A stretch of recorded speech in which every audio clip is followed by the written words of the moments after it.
Hello le monde, j'espère que vous allez bien. Aujourd'hui on se retrouve pour une toute nouvelle vidéo avec mon tout nouveau téléphone. Je pense que ça se remarque quand même à la qualité qui est entièrement différente de la vidéo que vous avez vue juste avant, qui est les livres du mois de janvier, parce que j'ai pris un peu de retard et que je rattrape mon retard. Du coup aujourd'hui on se retrouve pour... je pense que à partir de maintenant, parce qu'en fait j'ai essayé de faire ça, moi on a bien vu que je suis en retard de 3 mois. Je pense que les vidéos récap des lectures et des films, je les ferai au sein de la même vidéo. Voilà, c'était tout pour moi, c'est ce que je vais faire aujourd'hui. Donc là on est pour le mois de mars avec les films et les lectures que j'ai fait, en sachant que j'ai fait une lecture et quelques séries et quelques films. Je vais essayer de stabiliser la lumière. Alors je m'excuse si pour l'instant je sais pas trop faire avec ce téléphone. C'est que vraiment je l'ai reçu hier. Du coup là, si je sais pas encore bien où regarder et tout, là je regarde surtout ma tête dans le retour au lieu de regarder la caméra. Et excusez-moi, mes eyeliners ils sont pas droits. Voilà. J'adore le petit mood d'aujourd'hui. Je suis très à l'aise. J'ai ma grosse chemise. J'ai un maquillage très basique. J'ai pas trouvé mon gloss. J'avais envie de mettre du gloss. J'ai une addiction au gloss en ce moment. Bref, aujourd'hui du coup on va parler des petits films, des séries, parce que j'ai que regardé des séries mais que j'avais déjà vues. Bref, je vais vous expliquer tout ça au mois de mars, et puis voilà, ça va être assez tranquille. J'ai que 3 choses à vous présenter dans cette vidéo, donc je pense que ça va être relativement court. Comme d'habitude, ces dernières vidéos, j'ai remarqué que je buvais à chaque fois. Du coup là... mais ça va sortir mon maquillage. J'aime bien parce que je suis vraiment la fille avec la pelade qui passe vraiment du tout pour le tout. Là dans la dernière vidéo j'avais les cheveux rouges. Et ben maintenant, voilà. Bref, prenez quelque chose à manger, quelque chose à boire si vous avez envie. Posez-vous et puis on va commencer. Voilà, donc on va commencer cette vidéo. Je vous laisse avec la suite. Premièrement, on va commencer avec une série qui était... comment dire, qui était diffusée sur France 3 à l'époque et qui a arrêté d'être diffusée en 2014 si je me trompe pas. Attendez, oula, j'ai pas ma source, on va chercher la source. Ce qui est bien, c'est que maintenant je vais pouvoir aller chercher les sources avec mon téléphone directement. Bah, mon ancien téléphone, c'est un peu cassé. Je vous jure que c'est même pas moi qui l'ai cassé. Je crois que c'est 2014. Famille d'accueil. Et merde, c'était 2 ans plus tard. Le dernier épisode a été publié le 26 avril 2016. Donc ça va faire bientôt, attention, dans 2 jours ça fait... Dans 2 jours ça fait 6 ans. Voilà. Oh, bah, je pourrais plus faire mes vérifs, il me reste 30 secondes de batterie. Vous avez vu, mon fond d'écran il est trop beau, c'est des papillons. J'adore les papillons. Famille d'accueil, je l'ai regardé tout simplement parce que j'ai été pas mal malade fin mars. Et même je l'avais commencé avant. Parce que j'aime bien travailler avec un fond sonore. Parce que sinon j'arrive pas à me concentrer, mais un fond sonore qui n'est pas des bavardages. Pas des bavardages de gens qui sont réellement à côté de moi, un fond sonore que je connais. Donc souvent je regarde des séries que je connais, que j'ai déjà vues, des films où j'écoute de la musique. Bon, bref, ça m'aide à me concentrer, cherchez pas. Et du coup pendant ce mois de mars, quand je bossais, je regardais Famille d'accueil et j'ai refait toutes les saisons. Du coup il y en a 14 si je me trompe pas. Si je me trompe à un moment donné, là je fais vraiment que de tête parce que c'est quand même des séries que je connais. Du coup j'essaie de faire de tête. Bref, pour vous parler un peu de Famille d'accueil, c'est sorti dans les années fin 90, début 2000. Et en gros, genre c'est une famille, la famille Ferrière, qui accueille différents enfants qui sont placés en famille d'accueil.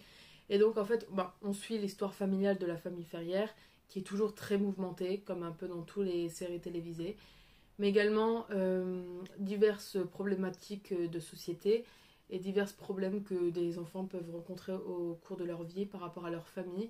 Il y a beaucoup de sujets qui sont abordés, c'est ça que je kiffe avec cette série, c'est que vraiment, autant les maladies mentales que les problèmes familiaux, que la violence que peuvent subir les enfants, les parents, aussi bien que des agressions, aussi bien des problèmes de troubles du comportement alimentaire. Tout est abordé et je trouve ça vraiment super cool et tous les schémas familiaux sont évoqués et ça j'aime beaucoup. Vraiment, il y a aussi des enfants malades qui sont placés pour pouvoir être soignés. Vraiment, tout est... Ils mettent rien à part. Et je trouve que du coup, Je pense qu'à une époque où c'était plus compliqué de parler de certains sujets, ça a peut-être aidé certaines personnes à comprendre beaucoup de choses sur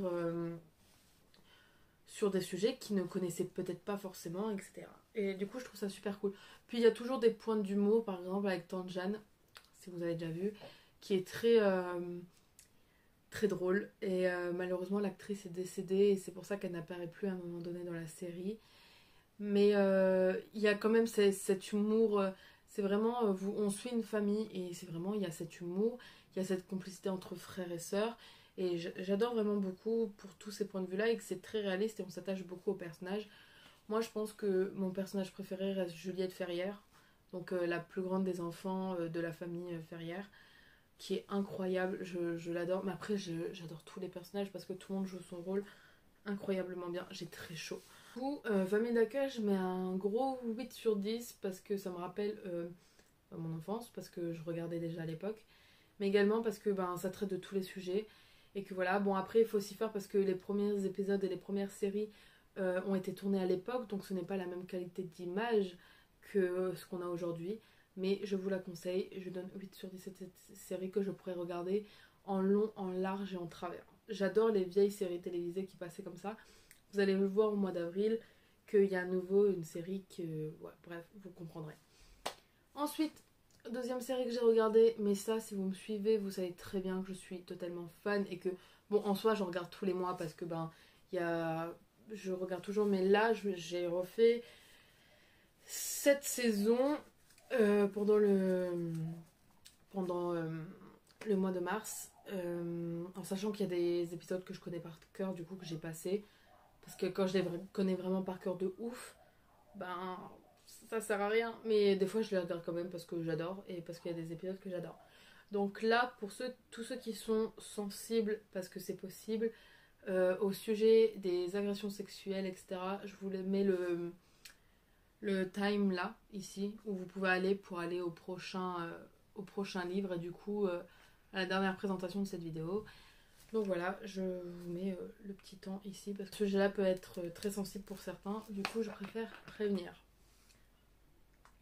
Je vais donc vous parler de New York Unité Spéciale qui est basée principalement basée tout simplement sur l'unité spéciale des victimes qui vient en aide aux victimes aux personnes qui sont victimes d'agressions sexuelles, d'attouchements, de viols.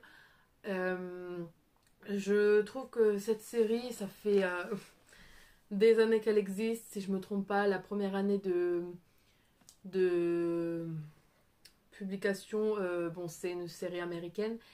Je crois que c'est 98 ou 99, donc voilà. Et c'est toujours d'actualité. Et ce que j'adore avec cette série, c'est vraiment le fait que là, par exemple, la nouvelle saison qui est sortie, on parle du Covid dedans. Parce que il parle du confinement, etc. Et je trouve que ça, c'est franchement super cool. Parce que du coup, ça nous aide vraiment dans l'espace-temps à se baser également. C'est comme pour Grey's Anatomy, par exemple. Si vous avez vu, je ne spoil rien du tout. Parce que j'ai déjà vu certains épisodes. Et j'en parlerai, je pense, le mois prochain. Il parle aussi du Covid. Et ça, je trouve ça incroyable que dans des séries comme ça, aussi regardées, que les séries là, du coup, ils parlent des faits d'actualité et du Covid. Parce que le Covid, c'est quelque chose qu'on a tous vécu sur la Terre entière. Du coup, ça, je trouve ça vachement cool. Mais au-delà de ça, il vient le fait que ça aide à parler des agressions sexuelles qui sont trop peu encore évoquées, même si on en parle beaucoup maintenant, mais je veux dire qu'il faut encore plus ouvrir la voie dessus.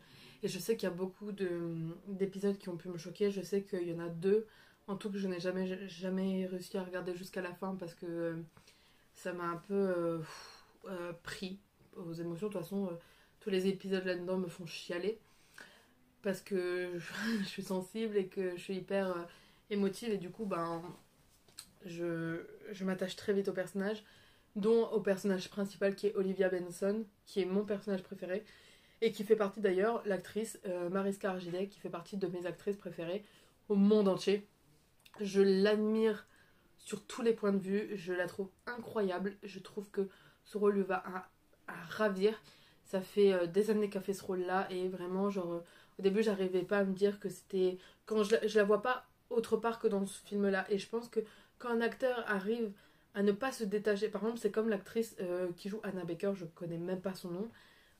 Et ben, j'arrive pas à me dire qu'elle joue d'autres rôles que Anna Baker. C'est peut-être horrible, mais c'est dire que elle joue tellement bien qu'elle arrive à s'accrocher au personnage et elle arrive à s'accrocher au fait que, bah, du coup, ils la reconnaissent que là-dedans. Mais après, il faut bien faire la distinction entre ce qui se passe dans les films et la réalité. Par exemple, les gens qui vont jouer des criminels ne sont pas des criminels dans la réalité. Je sais que beaucoup, surtout sur Twitter, on peut voir de conneries comme ça, de trucs en mode ouais, lui, nanana, c'est des acteurs.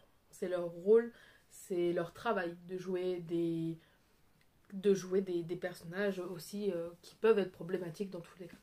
New York Unité Spéciale, à nouveau, ça a bercé mon enfance. C'est peut-être horrible de dire ça, mais j'ai toujours regardé.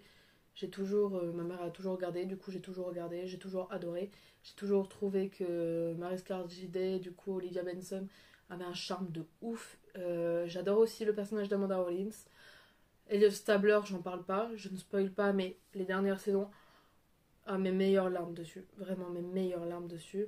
Je pense que la saison qui m'a le plus marqué, c'est la saison 15, mais je pense que pour la majorité des gens qui sont attachés à Olivia Benson, c'est le cas. Et voilà, j'adore, je mets 10 sur 10 tout simplement parce que c'est une de mes 3 séries préférées de tous les temps et que je pense que ça ne changera jamais et que je pense en reparler sûrement dans d'autres vidéos plus en approfondi par rapport à certains épisodes. Mais voilà, je trouve que ça ouvre vraiment le sujet des agressions sexuelles et on découvre également, bon, il précise toujours que les histoires sont inspirées de faits réels mais que toute ressemblance, nanana.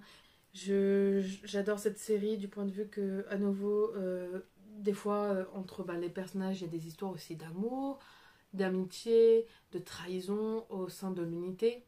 Je sais pas pourquoi la luminosité change autant, je suis désolée. Du coup, je trouve ça bien parce qu'on suit du coup la progression de l'unité spéciale. Donc des gens qui arrivent, qui repartent des... Il y a toujours cette base qui est la même, mais il y a aussi les histoires des victimes qui viennent s'ancrer sur les personnages par rapport à ce qu'ils ont vécu, etc. Et ce qui est bien, c'est que du coup on en apprend toujours sur les personnages, il n'y en a pas un qui est laissé de côté, tout le monde est évoqué. Du coup je mets un 10 sur 10, même un 20 sur 10, parce que j'adore, et j'aime bien la luminosité qu'il y a là, mais je sens que ça va pas durer à cause du soleil. La dernière chose que je vais vous présenter, je vais peut-être vous la montrer parce que c'est un livre. Trompe pas, je vous avais présenté Les Miels en janvier et là je vais vous présenter Homebody que mon frère m'a acheté, que j'ai fini en 2 jours. Je l'ai fini en 2 jours, je dis en 2 jours parce que je l'ai fini après minuit, mais en gros les heures après que je l'ai acheté, il était fini et normalement je le présente également pour mon grand oral du bac parce que ça va avec mon sujet de philospé. Je vais vous lire le petit derrière. Déjà, je trouve que le visuel reste quand même assez simpliste comme les 2 autres, comme le soleil et ses fleurs et les miels. Ah non, les miels, je vous en ai pas parlé, je crois que j'ai juste parlé du soleil et ses fleurs. Il faut que je vous parle de les miels parce que j'ai lu. Par contre, ça me saoule un peu la luminosité là. Il faut que je vous parle de les miels parce que du coup, j'ai fini de le lire, je l'ai prêté à Logan. Du coup, à nouveau, Rupicor, on adore, je vous ai déjà parlé d'elle. Du coup, derrière, c'est après s'être senti déconnecté pendant si longtemps, mon esprit et mon corps finissent par se retrouver. Celui-là, je trouve, je pense qu'après les miels, en fait, je me suis retrouvée dans tous parce qu'il y en a beaucoup qui me marquent et du coup, je vais vous relire comme la dernière fois certains passages que j'ai surlignés parce que je suis quelqu'un qui surligne.